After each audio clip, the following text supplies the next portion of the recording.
So leaders and tippets, and here I'm going to just very briefly kind of get back into that fishing and math thing. I wrote sink rate as determined by tippet diameter equals longer tippets. That's not a very good explanation of what I'm trying to get across here. The long and short of it is, when you're choosing your tippet diameter, generally anglers think to themselves, okay, these fish are going to be about this big, so I need this size tippet. One thing to add to that equation is thinner diameters sink faster than thicker diameters.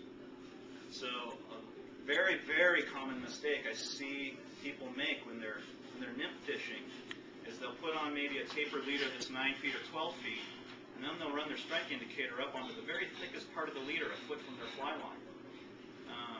That's not really doing you any good, because the front half of the leader is sinking, getting down to where the fish are. The back half of the leader is going to be floating around somewhere in the stratus, and it's going to be maybe curling a little bit.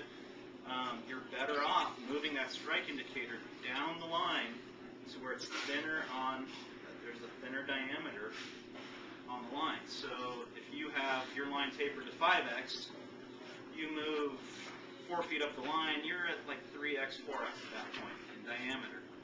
That's about where you want to be with that strike indicator. So it's important, if you're fishing a 12-foot leader, don't put the strike indicator 12 feet from the fly or 10 feet from the fly. Put it 4 feet from the fly. And it's okay to have 7 feet of leader between your fly line and your strike indicator. It's not going to affect your cast or your drift. What about the water depth? So where you put your strike indicator? Again, well, water depth, the general rule is 1.5 times the water depth is what you want your strike indicator at. I write on here next, tippets may be defined by casting ability. Longer casts mean heavier tippets or shorter tippet sections. What I mean by that, if, let's say the wall here is the run I'm fishing, the section of river I want to fish, I have an obvious section right here where these doves are on the wall. That's where my fish are sitting. I know there's a pocket of fish in there. My distance I'm casting upstream is going to dictate my tippet diameter. Because if I'm casting farther, I'm getting more sink time. I can actually use a heavier tippet and a shorter tippet. Does that make sense to everybody? Yeah. As opposed to if you're casting here, now I've only got 10 feet to the doves.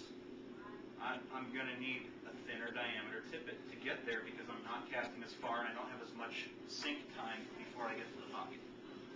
So, again, I'm just trying to just get people thinking along the lines of tippet diameter and sink rates. Something doesn't have to dictate your fishing, but it's something to take into consideration while you're fishing.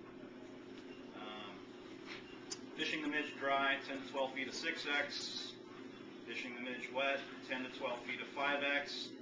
Fishing large nymphs, 10 feet to 4x. Fishing streamers, 9 feet to 3x. Again, if those seem long to you,